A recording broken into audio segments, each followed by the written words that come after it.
You know, I love when you guys are in the chat and I don't even say anything, and all I see is, are we live in the chat? You know, the origins of Are We Live, they weren't even a thing. I didn't plan on it. I didn't make it up and say, you know what, yeah, that's a good thing to do when I go live on YouTube. It just came out. That's when the best content is produced, on a whim. Are we live? I think we're live, man. NXT last night, pretty fucking boring. How many times in the past couple of weeks have I used the word boring when talking about NXT? So much more than I ever remember. We're going to go over the show that happened last night. Kushida, Cameron Grimes, and a mystery opponent that made his return to NXT last night that set Twitter on fire. And not in a good way. Winner of that match would go on to take over 30 in the ladder match and challenge for the North American Championship.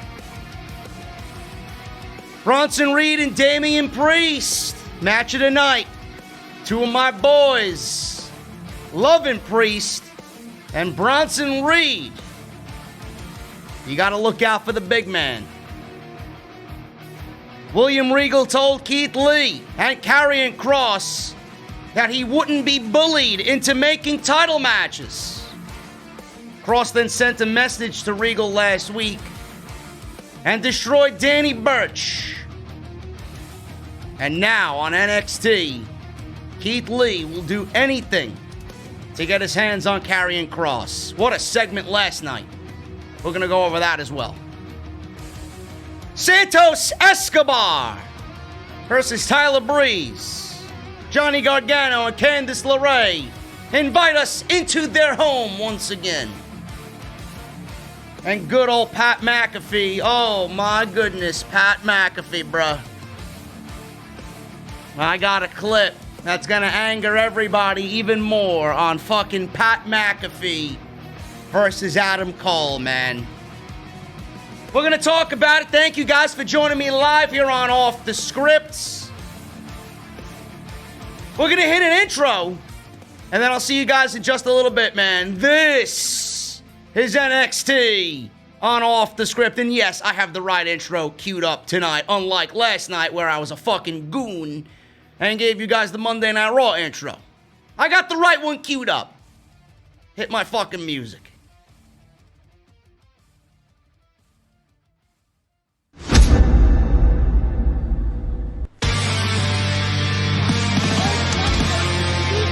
Delete this mod.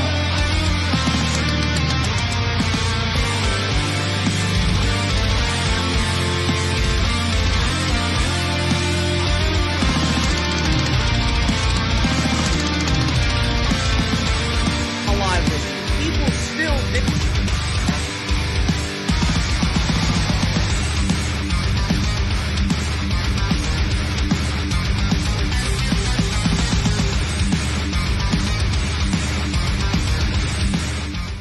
What is going on, guys? Thank you so very much for spending your Thursday. Actually, look at this.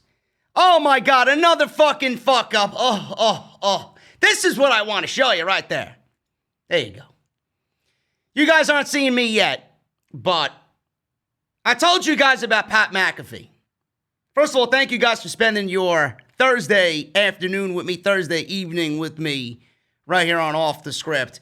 Pat McAfee is going one-on-one with Adam Cole at TakeOver 30, and he is not going to embarrass himself, supposedly not going to embarrass himself. And this was from his show today, the Pat McAfee show, and I want to show you guys exactly what he said. This is a 7-minute clip. We're going to watch it together. We're going to dissect it. And I want to gauge what you guys feel about Pat McAfee after this clip. So let's hit play.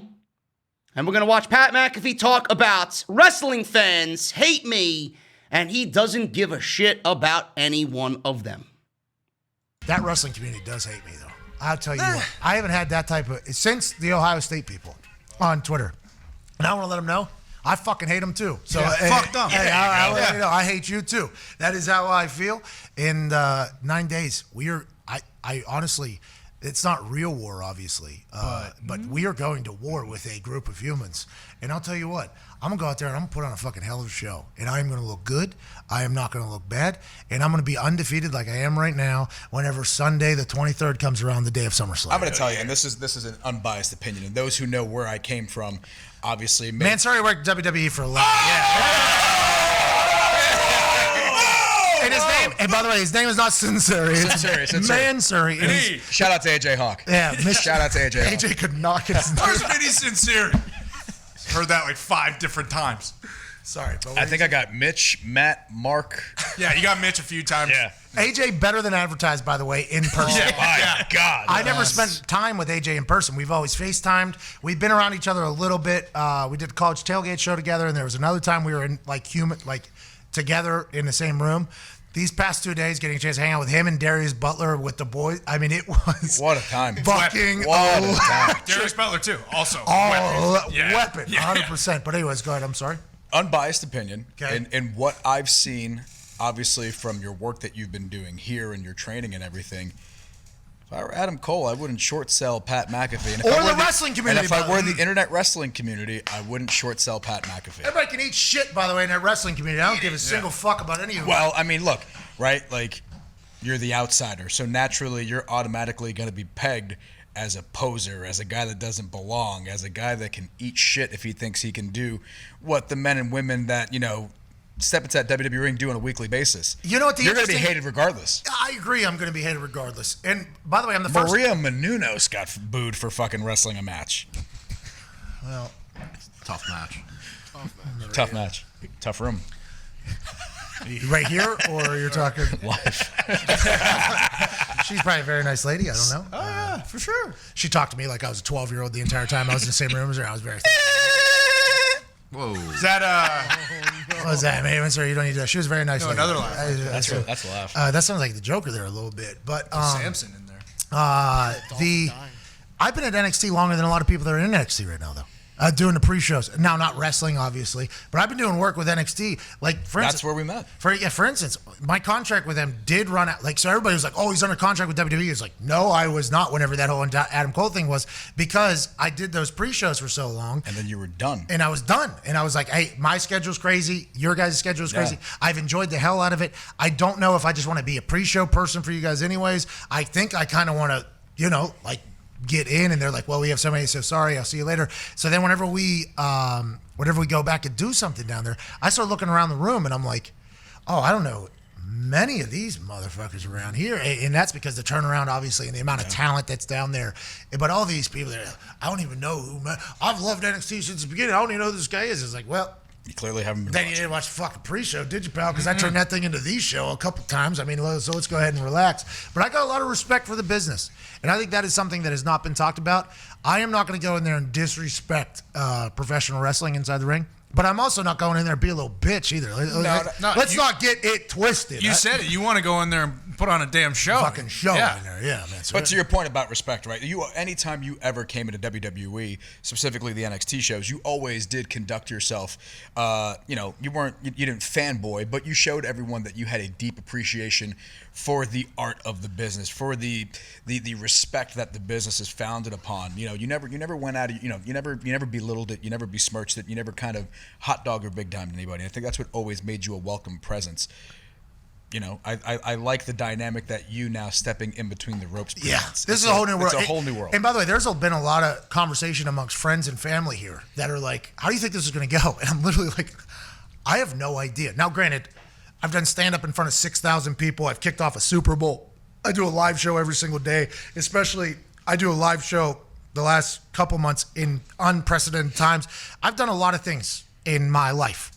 But getting in there, I have no clue how this is going to go. Like I'm actually kind of excited to see how I and I think I handle situations a little bit different than most people. And I think I've learned that the more I've talked to people about how they handle situations and think about things, I enjoy the thought of me potentially eating shit. Like I do stand up every once in a while. I'm not good enough to be doing it right now, and I've actually stopped doing it completely because I watched the last time I did it. I was like, then I watched Chappelle's show and Bill Burch show, and I'm like, all right, I do not need to disrespect the stage and the microphone ever fucking again like that. So until I get a good set, I'm gonna go do it.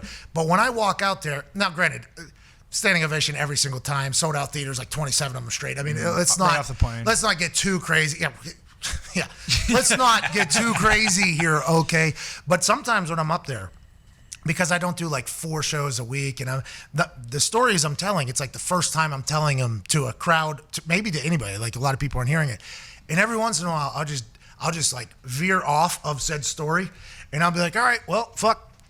Good luck with this one, getting out of this one. But like in front of 6,000 people, it's like my brain is just like fucking with me. Like, all right, good luck. Let's see if you can get out of this.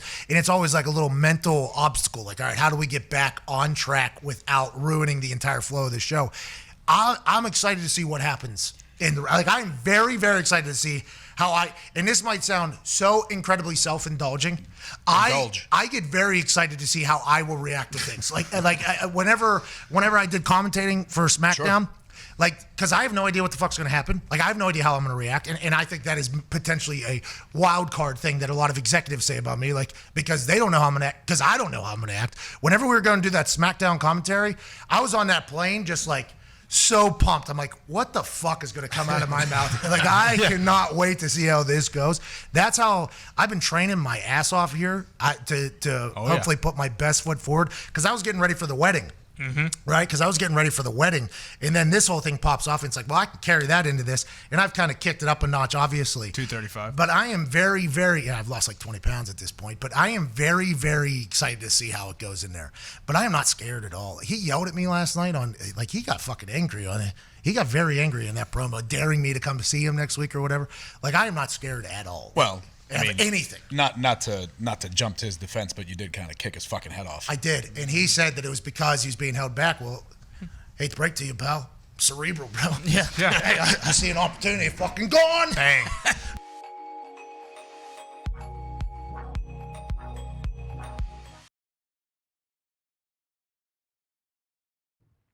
So that was that, guys. I don't know what you thought about that. Listen, I am a little bit more open to, and I don't want to go back on what I said. I'm a little bit more open to the Pat McAfee, Adam Cole situation because it's in NXT. Now, I don't agree with it because my stance on outsiders coming in is always going to be the same way. I am not in this thing to watch someone like a Pat McAfee or a Tyson Fury or a Cain Velasquez come on in here and fuck everything up. I think we were a little bit more open to Ronda Rousey doing it because of the name value she had already coming on in. And the fact that the women's division actually needed Ronda Rousey. Because there was no way WWE was going to push any of those women to the point of making the division really mean something and stand out. They knew what they had in Ronda, and they catapulted Ronda to the top because of the name value that she had coming on over from the UFC. Pat McAfee has no name value. Pat McAfee is an ex-football player. He's a punter. No matter how good he was or how good I was told he was when he was an active NFL player, he's now an ex-NFL punter. And he's a podcaster. He does exactly what everybody's trying to do in the industry right now, and that is speak in front of a large audience. I don't necessarily think that's going to make for engaging television, and clearly, by the ratings, it's not. But after what I've seen from him the last couple of times we've seen him, whether he's cutting a Twitter promo or him on commentary and him on the show here, there's two things that he's got going for him right now, and there's two things that this angle on NXT has going for it. It's the fact that Pat McAfee is obviously in the zone. He knows what he's doing. He knows what to say. He knows how to ruffle feathers. He knows how to play a heel, and I appreciate that. The other thing that he has going for him right now is that it's in NXT and he's working with somebody like Adam Cole. Do I hope he fails? No. For Adam Cole's sake, I hope that this passes the test with flying colors. But I will not hesitate to say the same exact thing that I said about Tyson Fury and about Cain Velasquez when he was in the ring. Or anybody else that is an outsider coming on into this world and stepping into the ring. I will not hesitate to shit on him and call him out for every miscue that I see on August 22nd. But I got to give him credit. He is a very entertaining individual in his own charismatic way. He knows what he's doing. I don't agree with it, but this actually may end up not as bad as everything else that we've seen in the past. When certain situations like this arise, I don't think it's going to be as bad as those others that we just absolutely shit on for WWE going out there and doing for mainstream publicity. Rob Gronkowski was the other one. Nobody wants that. Nobody cares for that. WWE obviously is in the business here to generate interest and get eyes, mainstream attention. It's desperate. NXT doesn't need to do that. NXT's not in that business. They shouldn't be competing with AEW. They should be doing their own thing. NXT actually should be in the business of creating and just nonstop creating. Never mind what AEW is doing. Continue to churn out top guys, stars in NXT, and get them ready for the main roster. That's what their goal should be. Not worrying about AEW. But we'll see what happens here. Pat McAfee on the show today. He said what he said. Fuck the community. Fuck the fans. He doesn't give a shit about the fans that are shitting all over him for being an outsider. So however you guys took that, man, that's what he said on the show today. And I want to thank you guys for being here on this show here for Off the Script. We're going to talk NXT last night for August 12th, 2020. And it was a pretty dull show last night, man. Nothing really happened outside of the return of the Velveteen Dream. We are going to go over everything that happened online with Patrick Clark. The community absolutely just embroiled in hatred for Patrick Clark now because WWE brought him back to television. Was it too soon? Probably. Probably. Not even probably. Definitely. It was definitely too soon to bring Dream back. And we're 2 weeks, less than 2 weeks away from TakeOver. I don't really think he's going to factor into anything for that North American Championship anyway. So why bring him back? It's only going to generate negative attention. Why was he brought back? Is everything regarding his situation now completely wiped clean? Is the slate wiped clean for Patrick Clark? We don't know. We don't know. And if it is or isn't, it's none of our business. WWE is going to do what they want anyway, but I don't think WWE is going to bring him back when there's lingering issues out there. Something must have happened for them to push him back onto television. So we'll go over that and everything else on the show. And a possible major injury to Johnny Gargano as well following the taping that happened on Wednesday. He was in a match getting ready for the North American Championship situation. He was in a match with Ridge Holland, the newcomer. Ridge Holland. And according to Post Wrestling, the match was stopped after a very scary landing on his head. So we'll go over that and what came out of the taping with that as well. Plus, the ratings are in. AEW and NXT both down big this week in the ratings. But the demo god still remains. He is number one. And Guy Fieri, a rerun of Guy's Grocery Games, actually came in higher than NXT because they didn't make the top 50 on cable. But a rerun of Guy Fieri did. So there you go. Who's the real demo god there, Chris? I think it's my boy Guy. You cannot doubt Mr. Guy Fieri, man. Thank you guys again for joining me. Follow me on social media at JD from NY206. That is on Twitter and Instagram. Hit that subscribe button down below. Turn on that bell for all notifications. If you guys want to check out all the other content that I've uploaded this week on the channel, please go and do that. Links are down below in the description of this very video. Go and get your t-shirts, man. Still available on Bonfire. Will be available for the foreseeable future on Bonfire. That is JD is NEGAN 2020. Link is in the description as well. Go and get your masks. Mouthmasker.com now has black off-the-script masks. That is linked down below as well. Mouthmasker.com/OTS. You might as well live with it. If you got to live with the mask, you might as well promote the best podcast in the IWC. Thank you guys so much for the live stream last night with Jesse and I, man. It was amazing with what we did last night, minus a botch here and there. And I haven't been really feeling all that well. No, I don't have COVID, but I just feel lethargic. I don't sleep well at night. I have fallen back into this little thing where I just don't sleep at night. So it is what it is, but it was an amazing live stream last night for Dynamite. Jesse and I were live. We had that major donation, $400 donation last night, and the beautiful message behind it. And if you missed anything, like I said, links are down below in the description. The podcast today is brought to you by my good friends over at Blue Chew. We'll talk about them a little bit later on in the show. BlueChew.com/nothing. I got so many links that I usually have a slash off the script or slash JD or whatever. But it's just BlueChew.com. You guys can get a free sample of their service.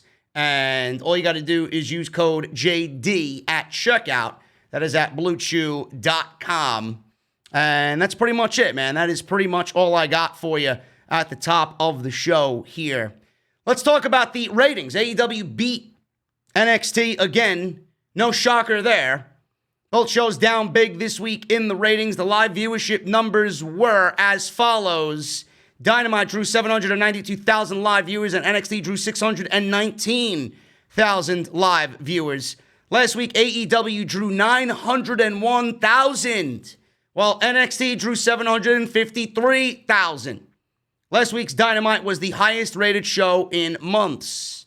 As is the case in most weeks, AEW won the 18 to 49 demographic. NXT ranked 65 among the top 150 shows on cable, while AEW was ranked at number 9.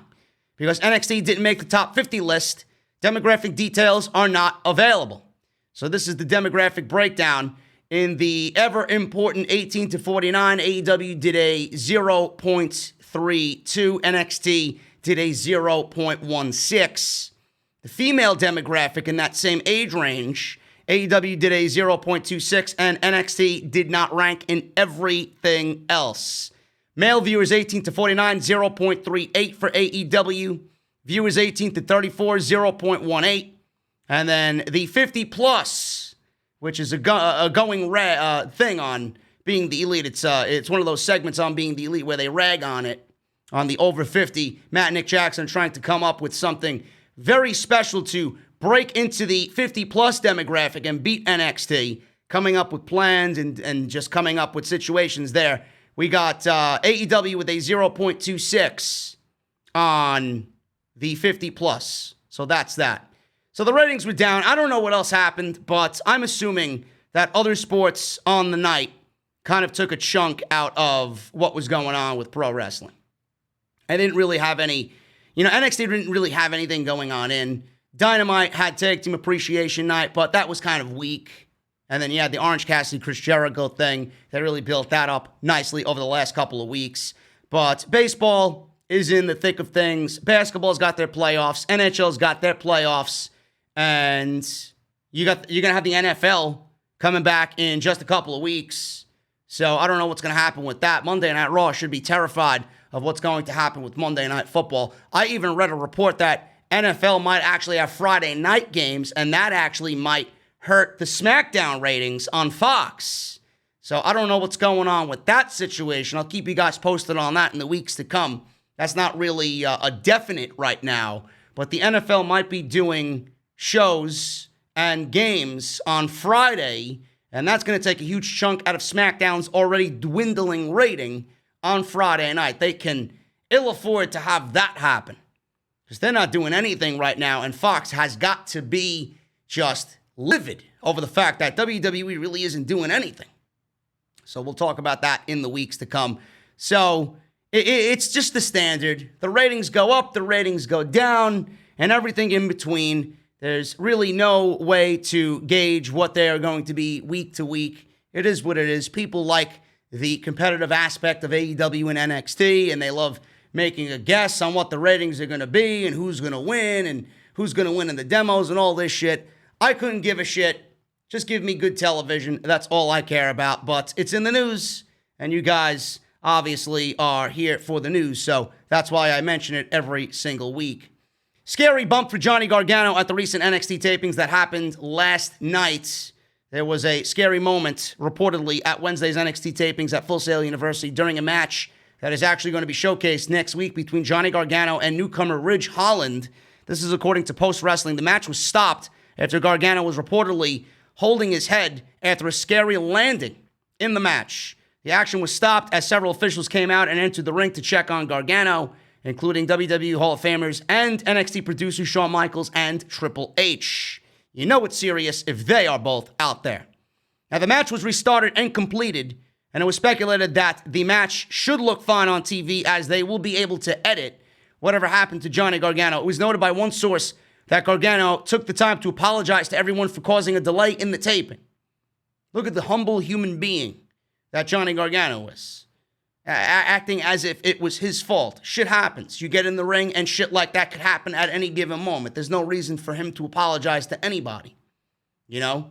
Even the greatest of the great have an off night or a mistake happens. You're not immune to incidents like that happening, no matter who you are. And Johnny Gargano, no matter how incredible he is, he's risking his life getting in there every single time. I'll be curious to know what the spot was. Because the one time that I seen Ridge Holland last week, he was pretty fucking stiff. So I wonder if that has to do with a possible timing issue, a miscue, or if it was just sheer negligence on the newcomer and the styles really didn't clash going on into this match. So the reason why this match was happening anyway, because Gargano wasn't pinned in his triple threat match, and neither was Ridge Holland. So the reason why they are having this match is because everybody that wasn't pinned in these matches, these triple threat matches, is getting a second chance in a singles match now. And the winner of this match will go on to TakeOver. So that's the reason why this match is happening. Same thing is happening with Velveteen Dream and Finn Balor in their match next week. Dream wasn't pinned last night, and Finn Balor wasn't pinned in his match either. So that's the reason why they will be going at it next week as well. So a big double main event there for NXT, which, by the way, will be uncontested. No Dynamite next week, and we have NXT going unopposed. So, I mentioned this on AEW Dynamite on the review last night. I will be doing NXT Live next week on Wednesday night. So make sure you guys tune into that. And Dynamite, being that it's taking place on Saturday, August 22nd, I don't know when I will watch Dynamite or cover Dynamite here on the channel, but it's happening on the same night as TakeOver, and TakeOver to me is more of a priority than Dynamite is. So I might have to watch it after TakeOver, and then we'll do a review Sunday, and we'll kind of mix an AEW Summerslam prediction show. I don't know what's going on, but I will keep you guys posted. As always, follow me on social media for all the latest updates on the channel. Now, the match was restarted with Gargano, and it was speculated that the match should look fine. They'll be able to edit it. Gargano was said to be okay, which is the most important thing in this entire story. Gargano was said to be okay, so it looks like he is not injured, but that has not been confirmed either. So he ended up walking out on his own. The match was finished, but he may have lingering concussion symptoms. We don't know. We don't know if he ended up winning that match. I would assume so, but I don't know. It's very difficult to think of a TakeOver without Johnny Gargano. So I'm assuming that he's going to end up winning that match, and he will be in that ladder match one way or another. And the issue with Finn Balor is always there as well. I see Finn Balor beating Dream as well, which we'll talk about in a little bit.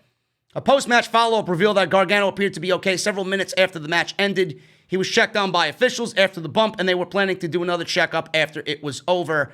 And like I said, Wednesday's NXT episode will feature two qualifiers, Gargano, Holland, and Balor versus Dream. And the winners of those matches will go on to join Bronson Reed, Cameron Grimes, and Damian Priest in a 5-man ladder match.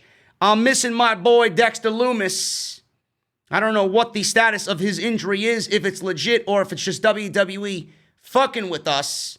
pulling him for storyline purposes. I don't know. I didn't read anything on Dexter Lumis's injury.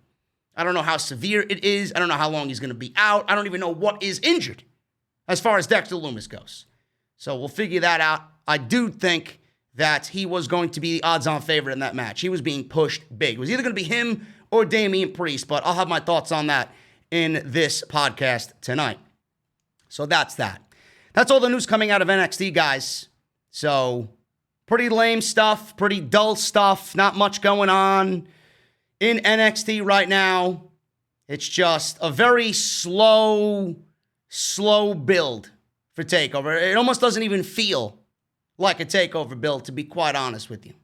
It doesn't. It's not exciting. It's not as exciting. But there's no doubt in my mind that TakeOver is going to be fantastic. It always is. There's one thing that they do right. It's TakeOver. So we'll see what happens. And I did an off-the-script extra as of this afternoon that will be uploaded tomorrow on Friday. That's going to be live in the afternoon. Summerslam weekend's going to be very interesting, man. I don't know what's going to happen. WWE apparently is working SummerSlam in Orlando, but not in the PC. It's going to be out of the Amway Center in Orlando, Florida. Now, I don't know if that means SummerSlam and TakeOver. I don't know if that means just SummerSlam and TakeOver is going to be in Full Sail University. I would hope not. We see Full Sail every week. If WWE actually has nailed down the Amway Center in Orlando, does that mean both shows? And I hope that is the way that they go. Because TakeOver belongs in a major arena like that. If WWE has one locked down, I would assume that they would be doing TakeOver there as well. Now, there's no update on fans. WWE could have fans if they wanted. If they wanted to take the proper protocol and do what they have to do to get fans in attendance. AEW last night, they had friends and family, and I was told personally by Jesse the Buckeye on social media, because I reached out to her because she was there, and I wanted to go right to the source on what was going on, because if anybody knows, it's going to be her, because she was there. They screened everybody. You had to have full name and phone number to get in. You had to know somebody in AEW, and they did temperature checks. Masks were mandatory, and everybody was social distanced, and there were actually more people than shown on TV. So if WWE wanted to do that and follow the same protocol as AEW, they can certainly have people in the Amway Center for SummerSlam and TakeOver, which I hope is the case. The other rumor I heard is that WWE is actually going and doing virtual fans, which I don't necessarily like. I think it looks stupid. I think it looks lame. Looking at virtual fans is actually a lot more depressing than looking at an empty arena, to be quite honest with you. It's just about the same, because you know things are not normal. And fuck this new normal. I don't want that to be the case.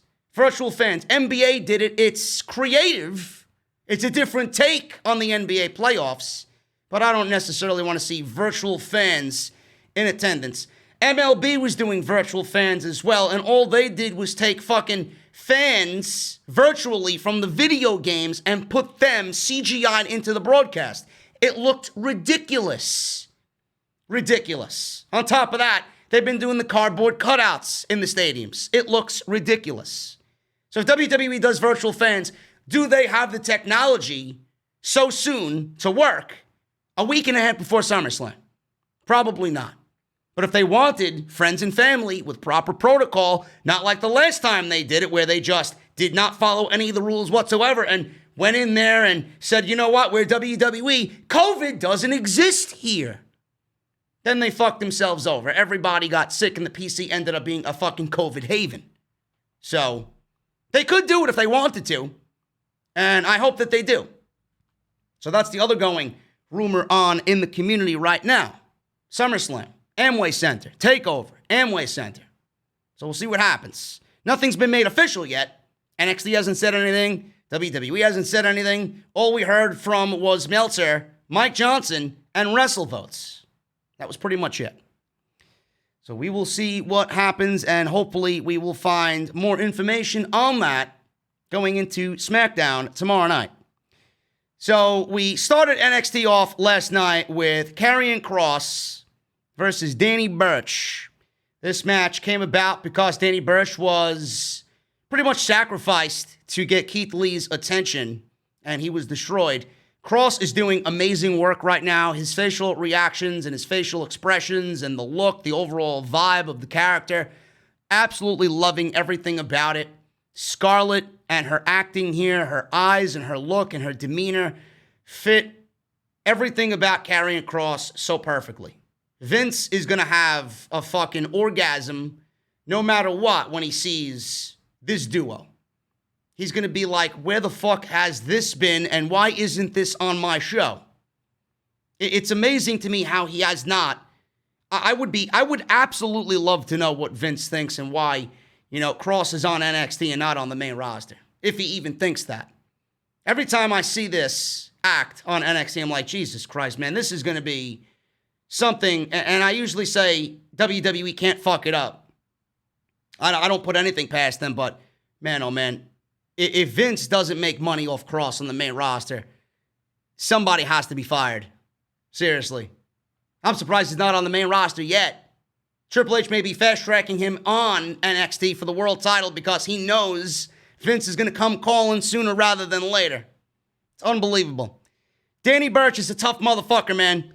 He went 4 minutes, and he got some offense in on Karrion Kross, but obviously he was doomed from the get-go. Burch stormed in for his entrance, unleashing strike after strike after strike on Karrion Kross. Burch dumped Kross over the top rope with a clothesline. He looked like he was in a little bit of trouble here, but not really. Clothesline over the top rope. Kross went right into the barricade on the outside. Kross dragged Burch to the floor, took the upper hand in this match. Kross hit a Saito suplex. Burch rallied with a missile dropkick, locked in a crossface. Kross rose again to hit 2 more Saito suplexes. Kross then grabbed Burch by the ear and yelled at him, and he referenced last week's backstage attack. Do you remember this? Is what he said. He locked in his sleeper, and Burch faded because that was exactly what he did last week when Burch was found in the back, laid out, unconscious. Kross wins in 4 minutes. Burch got some offense. He's a tough UK guy, so you had to give him some offense, but this was a no doubt about it. Kross wins in 4 minutes. Keith Lee soldiered to the ring, and I use soldiered because his music hit, and he didn't do any of his theatrics or, bask in his glory or none of this shit. He came out with an absolute purpose, and it was the right thing to do. Keith Lee needed to be intense. Keith Lee needs to be focused. He can't be doing what he was doing with Mia Yim and the Gargano family shit and fucking being funny and silly. And this is time to be the fucking Keith Lee beast unleashed that we've seen all these months. And I'm happy to see it. He soldiered to the ring. He took a microphone and said, despite Kross framing this on Kross, Lee accused Kross of not actually wanting to fight and conjured a clipboard. And then he added that he begged William Regal to book their title match for TakeOver 30 so he could finally get Kross man-to-man. So he pretty much came out there and said that Kross was blaming all of this on Lee.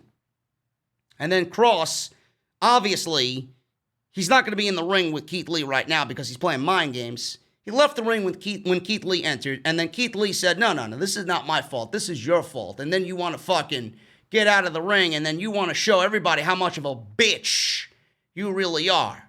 I loved Keith Lee here. This is exactly what I hoped to see. So he had the contract.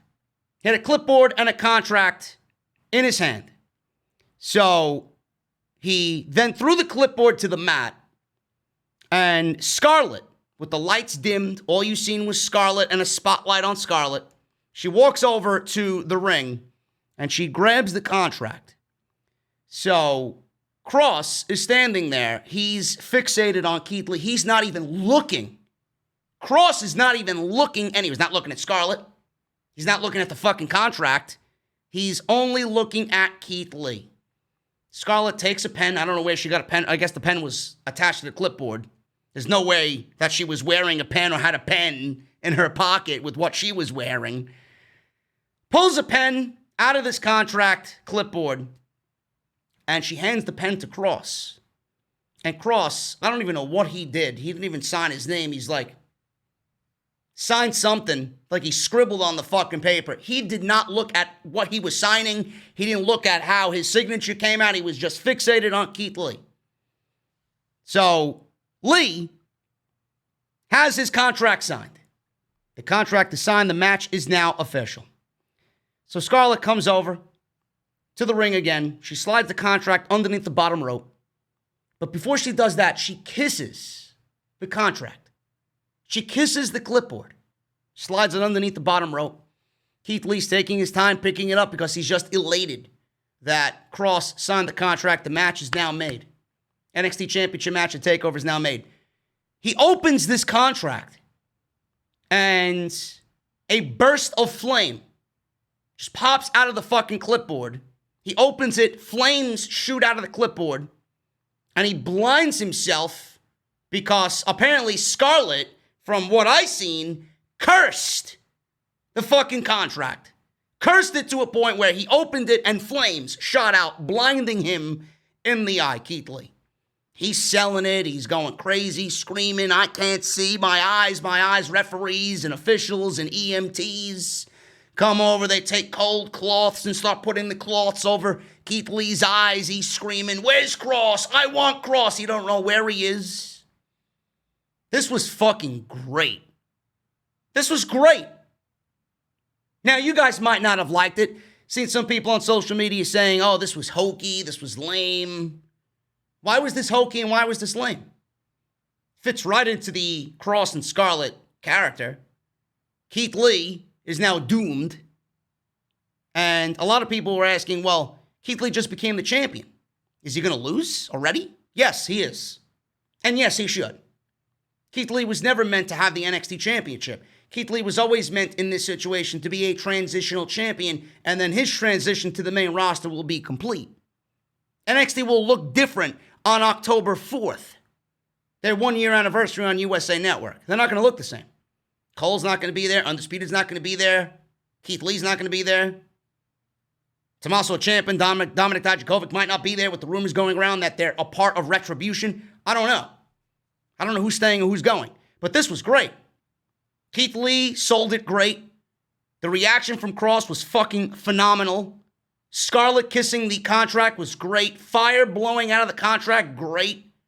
This is exactly why I became a fan of pro wrestling. We all love The Undertaker and him doing the fucking thing and the lights going up and the lightning and the fucking urn.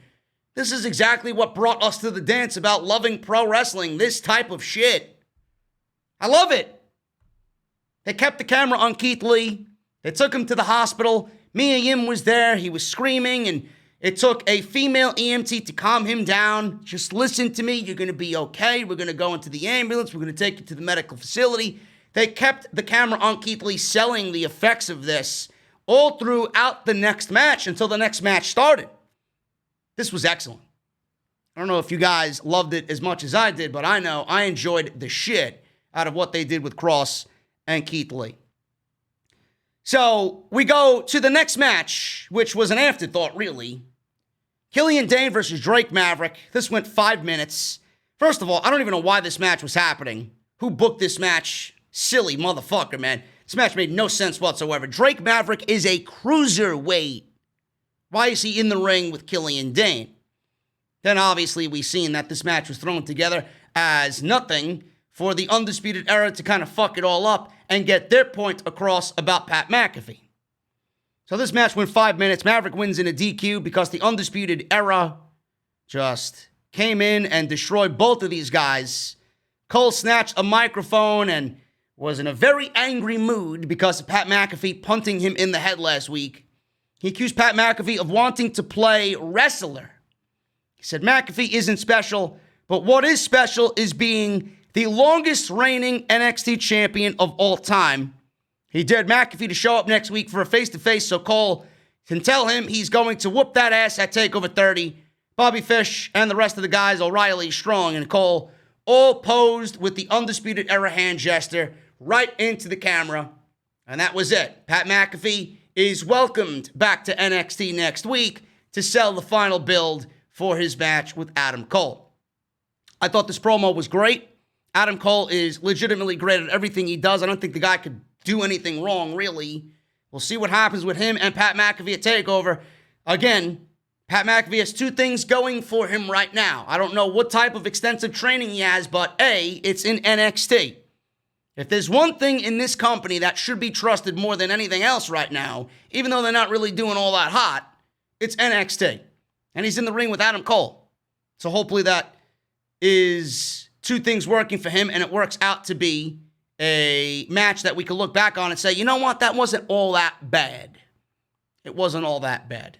Adam Cole cut a great promo, always does. He looked into both cameras. He looked into the hard camera facing the stage, and then he looked into the camera that was on their apron on the ring. I love when wrestlers look into the camera and they're talking to who they're pretty much talking about. You know, they're not just throwing fucking words in the air and they're not looking in a direction in which they should be looking. He's talking to Pat McAfee. He knows Pat McAfee is home watching. He's in the camera looking, pointing at Pat McAfee, addressing Pat McAfee in the camera. Those little things is what makes a promo really stand out. So I love it. Moving on, man, we got Tyler Breeze versus Santos Escobar. This went 7 minutes. I'm loving the work of both of these guys. I've always been a big fan of Tyler Breeze and Santos Escobar with Legado del Fantasma doing excellent stuff. This went 7 minutes or so. Escobar had Breeze in a headlock in the ring after a commercial break. Nailed a Manhattan drop shortly thereafter. He went for a phantom driver. Breeze wriggled out and hit a fireman's carry, mounted a comeback, and that led to a supermodel kick by Breeze. Raul Mendoza and Joaquin Wilde ran in and distracted Breeze, who then was distracted and walked right into a phantom driver for the 1, 2, 3. Tyler Breeze and Fandango are background players here to the Legado del Fantasma storyline because right now it's about Swerve, Isaiah Swerve Scott, and Santos Escobar for the Cruiserweight Championship, which is going to be a fantastic match. I don't know if that's going to be happening at TakeOver, but if I'm Triple H, I'm booking that match at TakeOver. I think that would be something that could possibly steal the show if given the right amount of time. Both guys are incredible workers. Tyler Breeze and Fandango, I mentioned this last week, and I love both guys. I think they're a great tag team. They work very well together, but they really haven't done anything in NXT to really warrant us saying, hey, these guys are looking better in NXT than they were on the main roster. I don't think that is a case for both of these guys. And I don't know why that is. If you go back down to NXT, you should be, especially in a tag team capacity, where they have no tag teams right now. They should be at the top of their game. They should be one of those teams that are really leading that division, and they're not. They're in the middle of this storyline that doesn't even really involve them. It's more about Escobar and Swerve. Are Wilde and Mendoza going to be a tag team? I know if I'm WWE, I'm putting them in the tag team division. Why not? Escobar's a cruiserweight. He looks the part of a cruiserweight. In fact, if you want to take the title off of him, I could see him challenging for a North American Championship. I think holding him down on that cruiserweight division or in that cruiserweight division with that title is actually not really working all that well for him. You're holding his talent down where I could see him absolutely challenging for a North American Championship. Who's to say they have to go in there and beat cruiserweights? I never understood that mentality. They could absolutely dominate NXT if they want. You got the New Day on SmackDown. You had the Club, the OC on Raw. You had guys like the Shield. This is a new three-man faction in WWE. They love their three-man factions. They could be to NXT what the New Day are to SmackDown. Give them a run with the tag team titles or give them a run at the tag team titles. Have Santos Escobar possibly challenge for the North American Championship. Why hold them down on 205 Live? Maybe that's where they're going with this Swerve situation. Maybe Swerve wins it. He stays on 205 Live, leads that division or that title, and Santos Escobar kind of gets elevated. I'd like to see the cruiserweights do what they do and then lead to them being promoted in some way. You know, Tony Nese got promoted, and Leo Rush got promoted. So I'd like to see Santos Escobar get promoted because I think holding him down with the Cruiserweight Championship really isn't all that smart. I think there's a lot more there if they want to explore that with Santos Escobar. He wins in 7 minutes with the Phantom Driver. Fandango and Breeze, You know, they should be in the middle of the tag team title hunt, but they're not. And they really haven't done much since returning, or at least Fandango coming back to NXT. Breeze has always been kind of a middle-of-the-road guy. He should be booked better than what he's being booked at now. He's just too good. But they should be more valuable to NXT than they are right now. Dakota Kai had a video package. She talked about her TakeOver opponent and match with Io Shirai for the NXT Women's Championship. She claimed to know how to beat Shirai, and she said she's gotten inside Shirai's head. She said she's in Dakota territory now. Kai boasted, adding, "I've done it all on my own to get where I am, and there's no sign of Raquel Gonzalez anywhere." Now, NXT is not the type of promotion to just take somebody from an act and not give any explanation as to why she's not there. I hope there's an explanation as to why Raquel Gonzalez is not there, or maybe Dakota Kai is being a good boss. Now, she's telling her heavy to sit back and just lay low in the shadows. So Io Shirai is not really all that concerned with you. I'll call upon you when I need you, when you need it. I don't know. I don't see NXT just kind of pulling Raquel Gonzalez from the overall act with no explanation.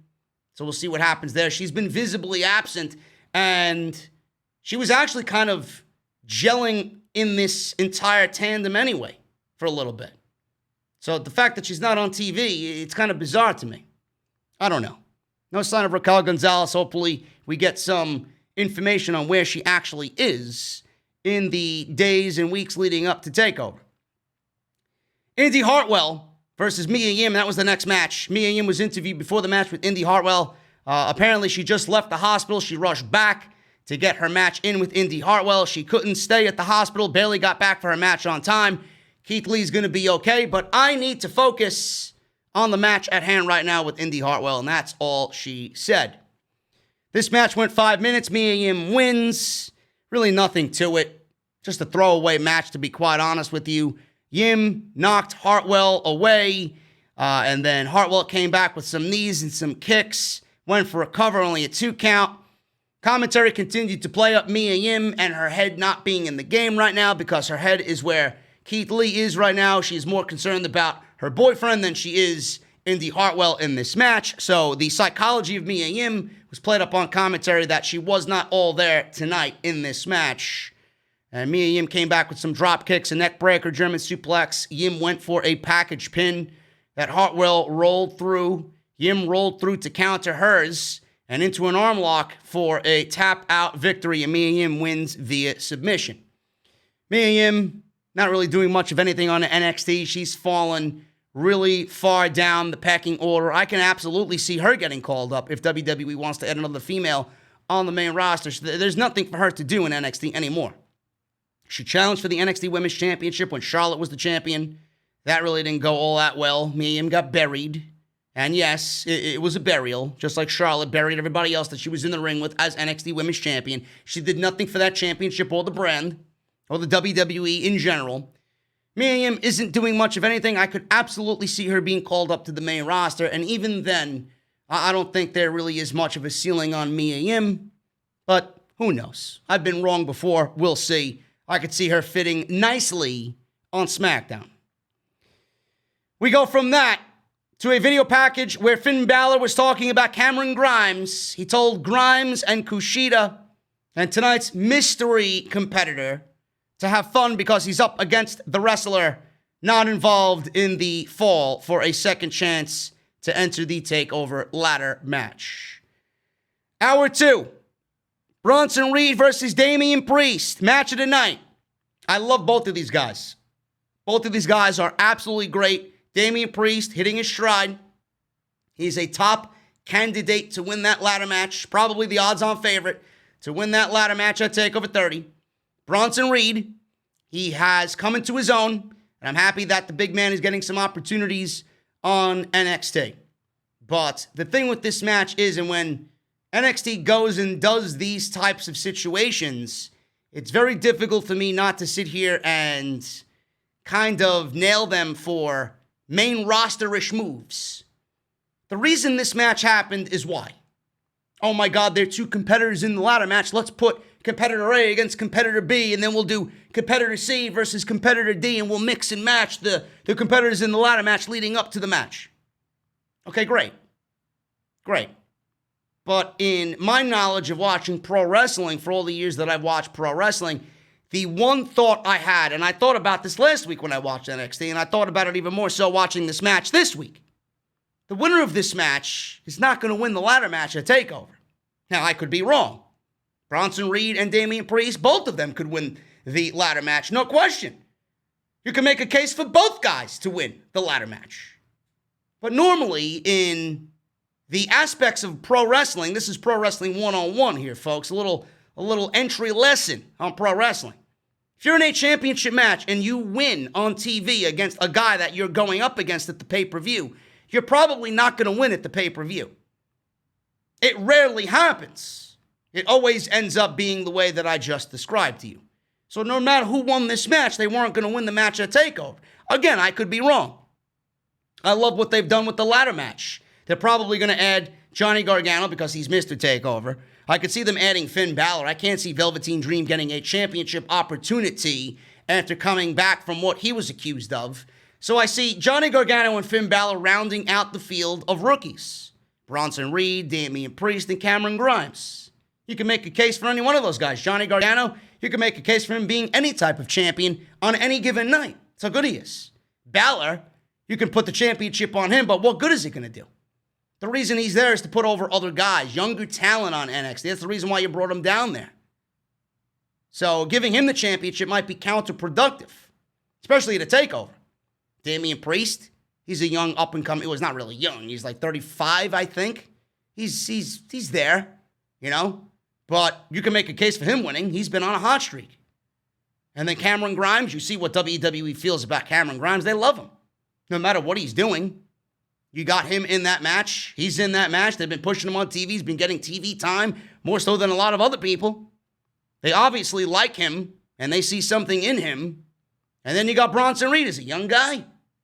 He's a young guy hungry for WWE gold. First time ever for him. First TakeOver for him. You can make a case for him. He's done great work as of late. So I could see any one of those guys winning. But the winner of this match more than likely was not going to win the ladder match come TakeOver. So we have Priest working some of his signature moves on Bronson Reed. He chopped down Reed. Reed would not go down. Priest failed to get Reed up for a suplex, but he went back to that spot, and it was great. Took a DDT for his efforts. Priest rolled out, and he stared at Bronson Reed. We went to commercial. Priest was wrenching a chin lock back and forth from the break. We seen Priest going for a Thez press, but Reed swatted him to the mat. Priest tried for a spinning kick, but Reed caught him in midair and then hit a senton for a 2. Priest eventually managed a broken arrow for 2, and Reed responded with a huge suplex. Both wrestlers were laid out, saw the effects of what was going on in this match. Two big guys, two big hosses going at it. Reed went up for a top rope splash after countering a springboard into a power slam, which looked great. Priest tried to roll out of the way, but still got caught by Reed's knee. He didn't get all the splash. He got maybe 10% of the splash. But Priest rolled out of the way, and if Bronson Reed hits that splash, it's over. It's the best top rope splash in the business right now is Bronson Reed. Reed countered. Another Priest moves into a leverage pin for the win. Into the win.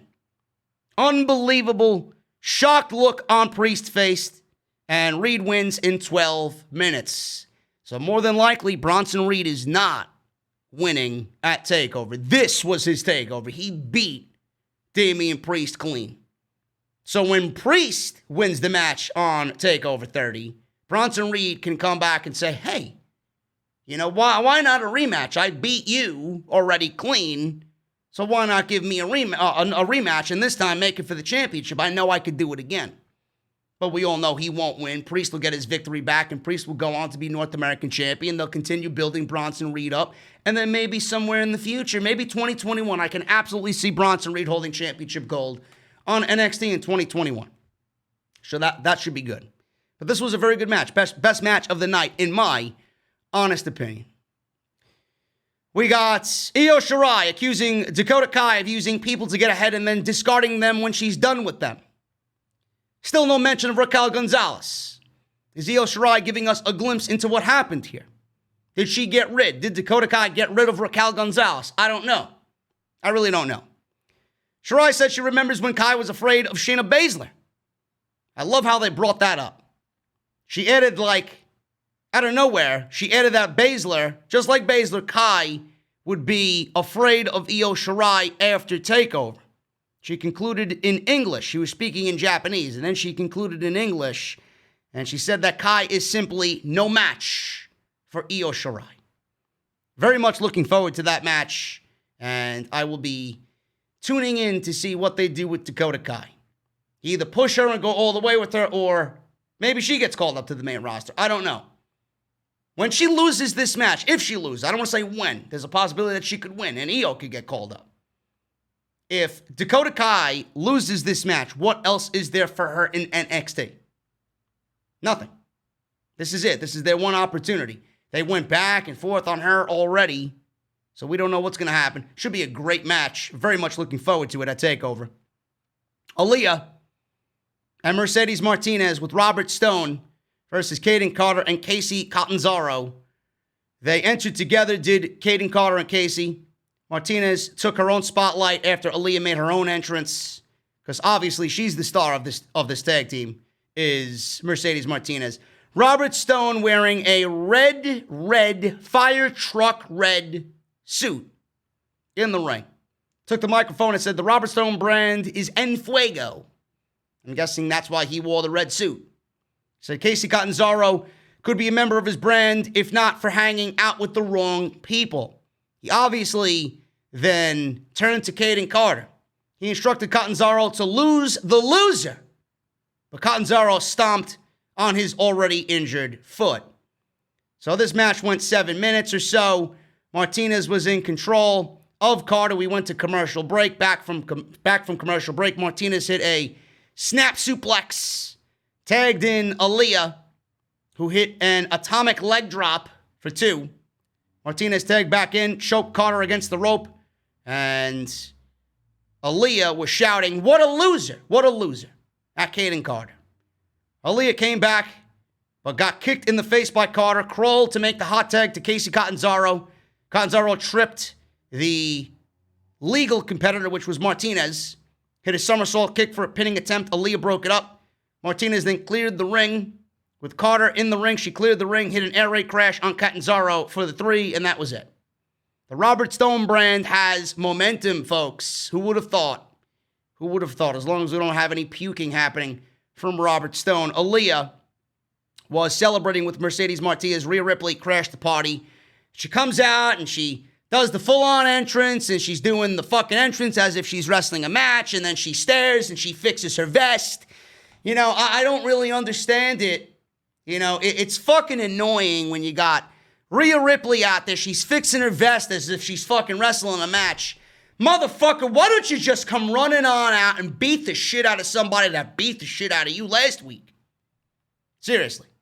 This woman cost you a match at TakeOver, and you're standing on the ramp coming out with your fucking theme and you're fixing your vest. I don't understand it. Just come running out and fucking lay Mercedes Martinez out and start a big brawl. Get your revenge on what she did to you. What's with the theatrics? So Rhea Ripley came out. Ripley came out to the ring, and she ran into the ring, booted Martinez to the mat. She slapped Martinez back and then got a couple of blows in on Mercedes Martinez in the corner. Aaliyah attacked Rhea Ripley from behind, allowing Martinez to gain the upper hand, but Shotzi Blackheart came in and ran in for the save, and the babyfaces stood tall here as the heels retreated up the ramp. So WWE is mixing storylines here. Shotzi took out Robert Stone's foot with the tank. And then we got Aaliyah doing whatever she's doing. So Robert Stone enlisted Mercedes Martinez because Rhea Ripley got involved. And Rhea Ripley embarrassed the Robert Stone brand. So he enlisted Mercedes Martinez to take out Rhea Ripley. And now we got Mercedes Martinez and Aaliyah now formed as a tag team with the Robert Stone brand, now revisiting Shotzi and Rhea who they previously feuded with. It's a simple storyline. There's not really much going on here. It's easy to follow. It keeps the women busy. It gets them on TV. It makes sense. It's being consistent. I can't complain about it. The only thing I will complain about it is how Rhea Ripley has fallen off the face of the fucking earth because of WWE's negligence and thinking that it was the right idea to have her lose to Charlotte Flair at WrestleMania.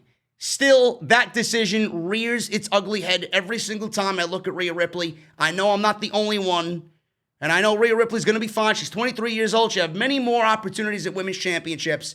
But man, oh man, if anybody is still thinking that was a good creative decision, man, you are a clueless fucking buffoon. Really. That was one of the worst creative decisions of the decade, giving Charlotte that NXT Women's Championship. We go from that to Johnny Gargano and Candice LeRae in their own home. They are welcoming us into their home. LeRae was reading a fairy tale to their French bulldog, and then we seen the audio and visuals get distorted here. We seen them in real time, and then we get this evil vibe from both Candice and Johnny. Johnny was on top of a ladder, changing a light bulb. It could be a glimpse into what he will be doing at TakeOver. You know, he was climbing a ladder, changing a light bulb. He could be climbing a ladder at TakeOver, reaching for a North American Championship. So maybe some foreshadowing there by Johnny Gargano, a glimpse into the future. Predictive programming. So he was changing a light bulb. Gargano admitted Damian Priest and Bronson Reed are hungry, one more than the other. I don't know what that means, but maybe he meant Bronson Reed is more hungry because he's the bigger guy. Possibly. WWE never fails. They always go to the larger man and got to call him indirectly large or fat. So I'm not surprised by that. So we got Johnny Gargano continuing in this evil tone that they aren't, however, on his level. They may be hungry, but they are not on his level. He said he will make his way into TakeOver and the ladder match by beating Ridge Holland next week, then become the first ever two-time North American champion. And then they retired to their bedroom for the evening.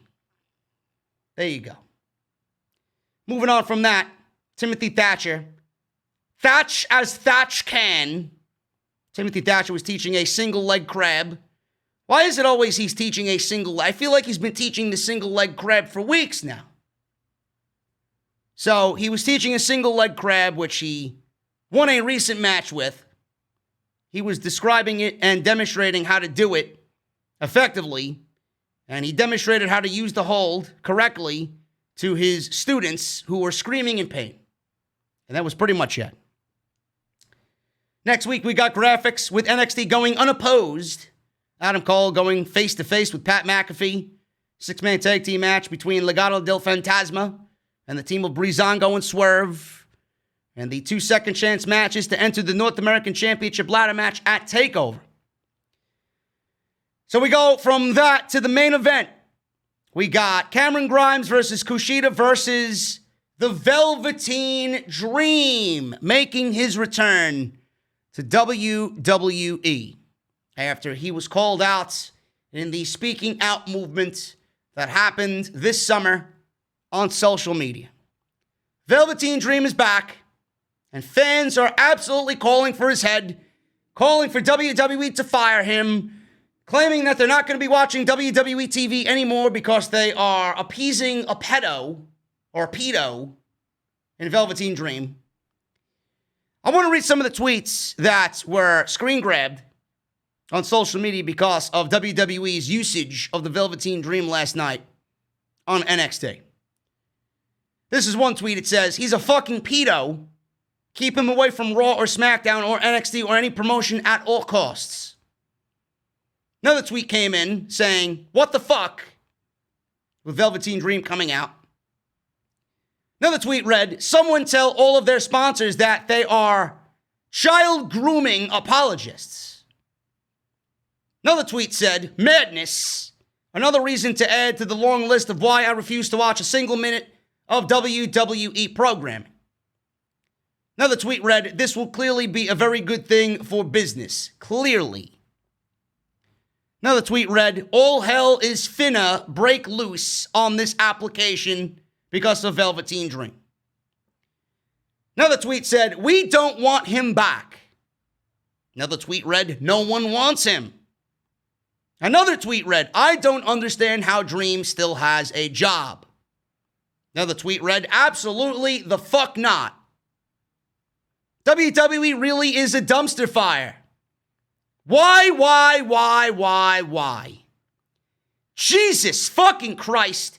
People are going to have to actively inform the WWE sponsors about this dickhead maneuver to make anything happen, just like when they were forced to change the Moolah Battle Royal, and fuck Matt Riddle."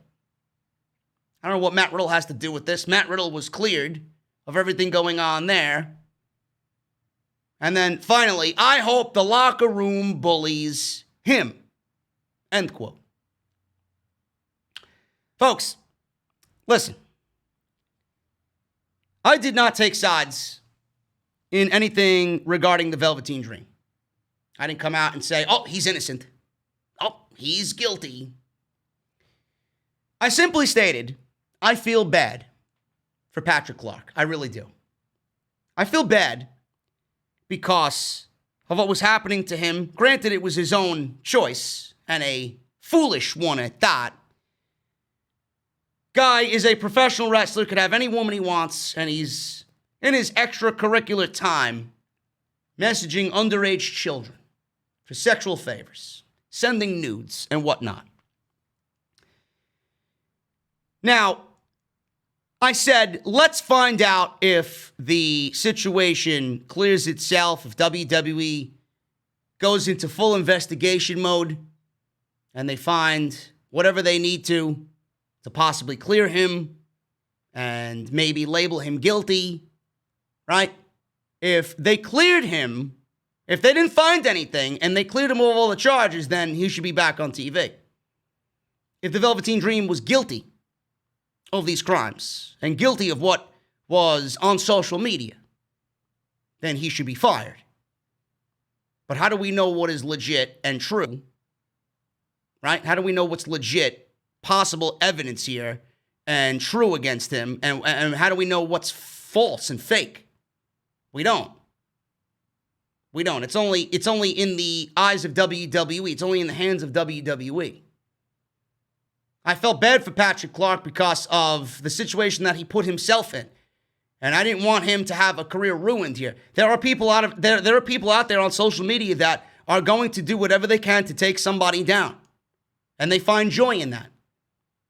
I didn't want that to be the case here. We just didn't know. Now, I don't want to sit here and defend him.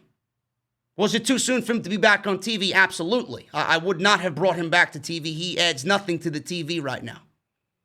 In fact, I watched this show last night, and I looked at Velveteen Dream, and I remember how incredibly high I was on him. I didn't look at him and feel the same way I'd felt about him in the past. I didn't. Maybe I'll get there again, but last night I didn't. I don't even know why they brought him back to TV to lose anyway. What was the fucking point? And what's the point of next week's match with Finn Balor? Why bring him back? To lose here and then lose next week? Because he's certainly not getting a championship match or a championship opportunity to TakeOver. That would be fucking ridiculous. WWE is going to put more spotlight on him in a negative way than anything else they've done with him already. Why would you do that to him? You don't want people talking about him in a negative way. It's always going to be surrounding him now. But you don't want to fucking egg these people on and put him in a championship match after they still are claiming that he's guilty, but we don't know that. When has social media become the end-all, be-all? I didn't realize that Twitter was also a courtroom. Everything that we see on social media, everything we see on Instagram, or everything we see on Twitter is the way of the law. If you see it on Twitter, that's the truth. Said nobody ever. Twitter is a cesspool of fucking garbage. Twitter should not be used as nailing somebody as guilty. Oh, I seen a tweet on Twitter. He's guilty. Really? That's your mentality. You're just as worse as the people accusing him of all this shit. We don't know if it's true. We don't know if it's false. All I know is it's none of our fucking business. It's none of your concern what Patrick Clark is doing, or it's none of your concern about the investigation right now for Patrick Clark. Leave it in the hands of WWE. Has WWE done some shady shit in the past? Absolutely. I would not be fucking surprised if they just kind of swept this thing under the rug and brought him back to TV because they want to add another major name to Wednesday night. But I'm not going to sit here and say he's guilty because of what was seen on social media. Give me a fucking break. I know I shit on WWE a lot, but I don't think in 2020, as a publicly traded company, WWE is not going to throw this thing into the proper hands and investigate what was going on here with one of their biggest up-and-coming superstars. I don't think in 2020 they were going to allow a child abuser, a pedophile on their TV without conducting a proper investigation. I do believe that WWE conducted a proper investigation and Patrick Clark was cleared. That's why he's on TV. If he was not cleared, he would not be on TV. If Patrick Clark was found guilty and the evidence that they seen and was brought to their attention was legit, Patrick Clark would be fired. I don't understand why you're grasping at this simple fucking concept and having a difficult time with it. He's back on TV. Live with the fucking fact that the guy might be innocent.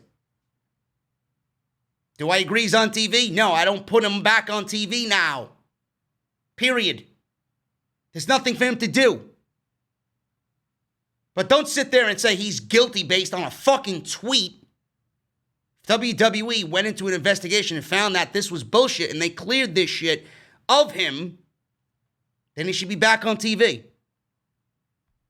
It just sucks for him now that the stigma and the stink of all this on social media, because we had all this shit with the speaking out movement happen, and he was the biggest name out of all that, besides Matt Riddle, that was accused, and it's going to be following him around no matter what. I do not want to sit here and tell you that he's innocent or guilty, but I just find it very difficult to believe that WWE did not do anything about this. Honestly, I don't think that they would allow someone like that on their television show in the world climate that we're living in now if he was guilty. So clearly something happened, and we don't know what it is. And stop trying to figure out what that is. It's none of your fucking business. Just enjoy the fucking show, and hopefully Patrick Clark can redeem himself on WWE TV. Seriously. It's not that big of a deal. So we got the triple threat match here. This went 9 minutes. It was good for what it was while it lasted, but we've seen better triple threat matches in this block of triple threat matches. We went to break. All three men were beating the shit out of each other. Dream hit a super kick on Grimes. All three guys were laid out. The audience was chanting, "This is awesome." Dream hit a double axe handle from the top to the outside on Grimes. He did a Dream Valley driver on Kushida. Grimes dumped him out. Vic Joseph was on commentary, by the way. I failed to mention this earlier. Vic Joseph is back on the NXT commentary team. He did a very good job last night. Happy to see him. Much better than Tom Phillips. Much better than Tom Phillips being there. So I'm still wondering where Nigel McGuinness is. I'm hoping that Nigel is stuck overseas and they can't bring him overseas here to the States yet. And I'm hoping that when they can, that they give him a job back. I don't know why you would not bring back Nigel McGuinness. Seriously. Vic Joseph said Dream had no ring rust. He didn't look to have ring rust, but he wasn't really out all that long. Grimes raked Dream's eyes on the outside. Kushida then jumped off the top rope with a huge swanton to the outside. Really nice stuff there. Back in the ring, Kushida took Grimes down from the top turnbuckle into a cross arm breaker. Dream came off the other turnbuckle with an elbow drop with the Purple Rainmaker. Kushida caught the elbow into the hoverboard lock, though. Dream fought out, went for another Dream Valley driver. Kushida wrenched back on the arm. And while he was working on the hold, Grimes came out of nowhere. So imagine Kushida in the hoverboard lock, Dream standing up, Kushida on Dream with the hoverboard lock or attempting the hoverboard lock. Cameron Grimes comes out of nowhere, runs, and just stomps with the cave-in on Kushida. Dream rolls out of the ring. Grimes covers Kushida. 1, 2, 3, and that is it. Cameron Grimes advances. Dream is not pinned. He gets a second chance against Balor next week. Grimes advances to the North American Championship ladder match. Really good stuff there by Cameron Grimes. Dream re-entered the ring, began beating Kushida after the match was over. He threw a hissy fit, shoving some of the ringside barricades. He brought it back into the ring. He was slapping Kushida. He went up to the top turnbuckle, and he uttered the words, "The dream is not over, not even close." And if that isn't aimed at who he was talking to, the people that accused him of whatever, I don't know what is. The dream is not over, not even close, he says, right into the camera. Dream had his afro all over the place. He had what looked to be a gray beard. He grew a gray beard in his time away. He looked good. He looked good. Finn Balor's in the ring. He met Dream face to face, and he pointed the guns at Velveteen Dream, signifying the match next week, and NXT went off the air. Cameron Grimes is very high on WWE's priority list in NXT. He has been, even though the gimmick might not really be sitting well with a lot of people. I think he's on management's list of guys to push. I don't know if he's going to win. He's the dark horse in that match. The way he's been presented on TV, he could absolutely walk out with that North American Championship at TakeOver. And if he does, I would not be surprised one bit. Kushida. I don't know what WWE is doing with Kushida. I don't know what their deal is with Kushida. But man, oh man, the guy has signed with WWE and has absolutely amounted to nothing in WWE. If you want an AEW effect more so than any other wrestler in NXT or WWE, you could look at Kushida as being the prime example of signing somebody that they don't want to go anywhere else. Kushida was signed merely because WWE didn't want him to go anywhere else. He wanted to come to the United States to wrestle, and I don't know where he wanted to, maybe he wanted to come to WWE, I don't know. But WWE probably threw a boatload of money at him just based on what he did in New Japan, brought him to NXT to keep him away from AEW. What are they doing with Kushida? Why has this guy been on the roster for a year and a half right now and has not done one memorable thing yet? I think the most memorable thing that Kushida has done is a match against Walter. What else has he done? Kushida could factor into the North American Championship, and you can slot him in there perfectly. I don't really understand that. He's done nothing. Now, again, with the Velveteen Dream, I don't know why they brought him back to have him be a non-factor in this match. I don't really understand that. If you wanted Kushida in this match and you've done nothing with him, he should have been the one to take the pin here. Honestly, he should have been out of the equation.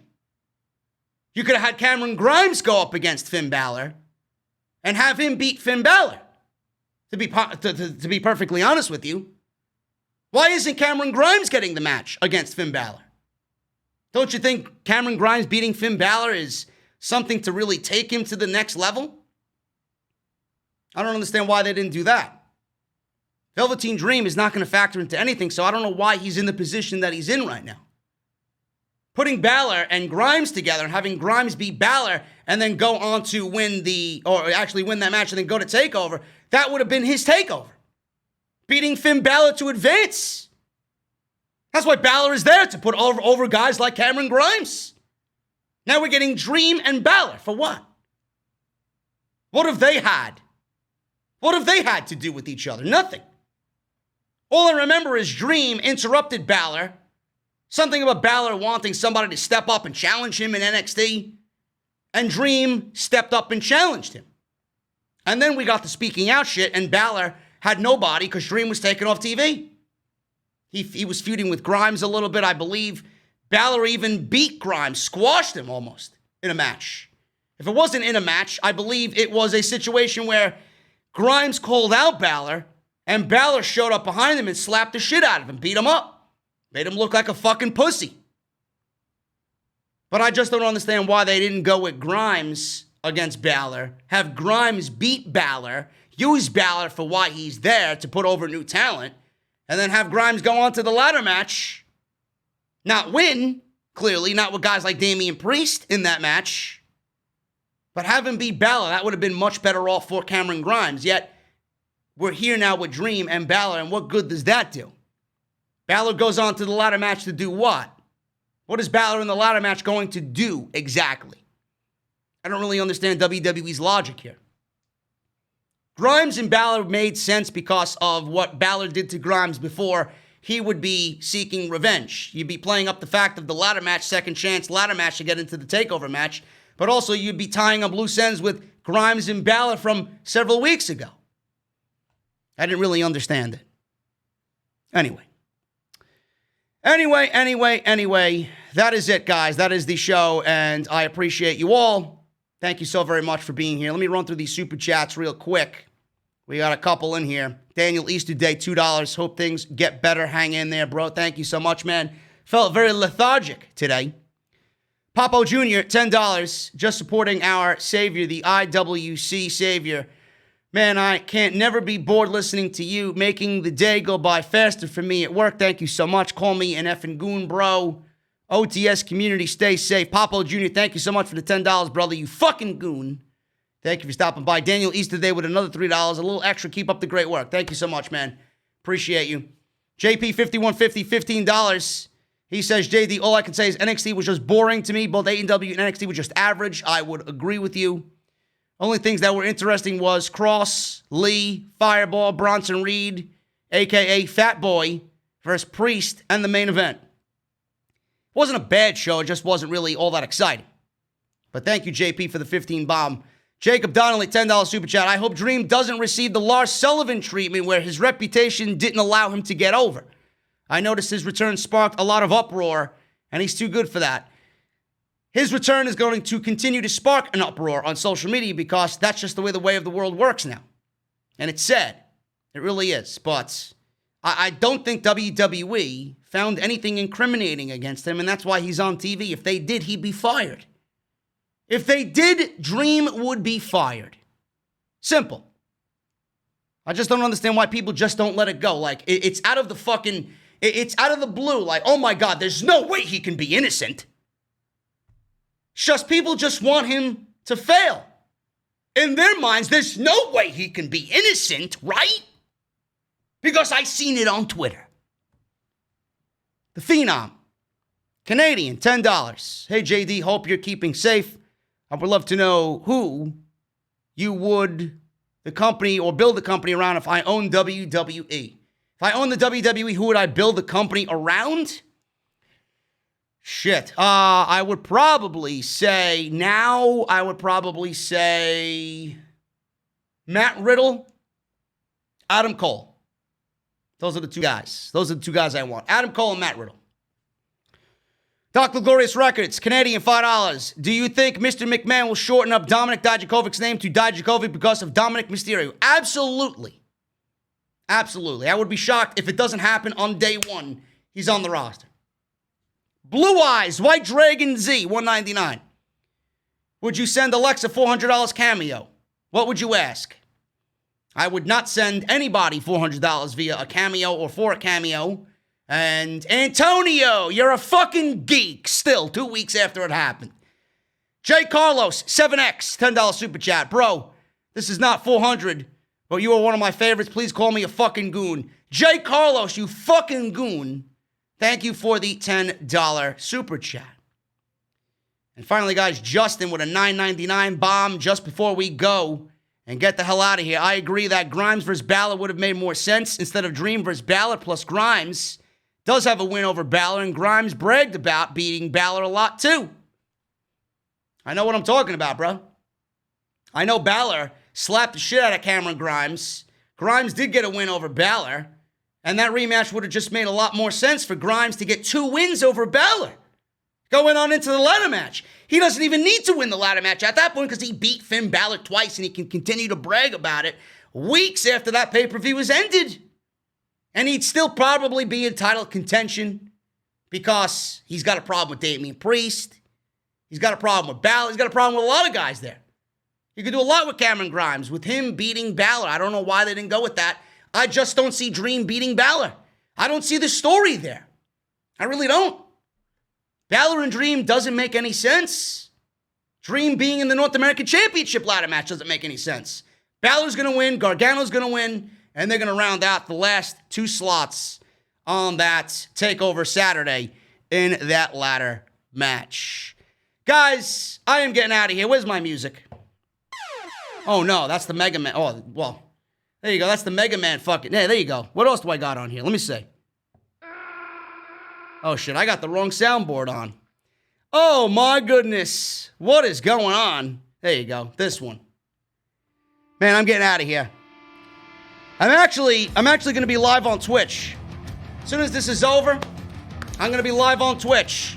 Give me about 15 minutes, let this process on YouTube so I can monetize it and do all my pretty shit for it. But I'll be live on Twitch, man. Twitch.tv/JD from New York. New York is spelled out. It's not NY, it's New York. I'll be on Twitch playing Fall Guys. The new craze on PlayStation, Fall Guys. So join me on Twitch. Let's have a cold beverage and just chill, play some games for the rest of the night, guys. Thank you for all your support on the podcast. If you enjoyed it today, hit that thumbs up. Let me know what you think down below in the description of the video here. All you need is there. Shirts. You got masks. You got videos. Go and get everything you need. Go and watch everything that you might have missed. Comment down below. Let me know what you think of all the news coming out of NXT last night. Thank you for joining me here tonight, talking about last night's show. Follow me on social media at JD from NY206. And I'll see you guys right back here tomorrow with Off the Script Extra and then SmackDown tomorrow night, guys. Thank you again. And I'll see you all on Twitch. If you're heading on over there, gonna hang out for the rest of the night. See you guys there.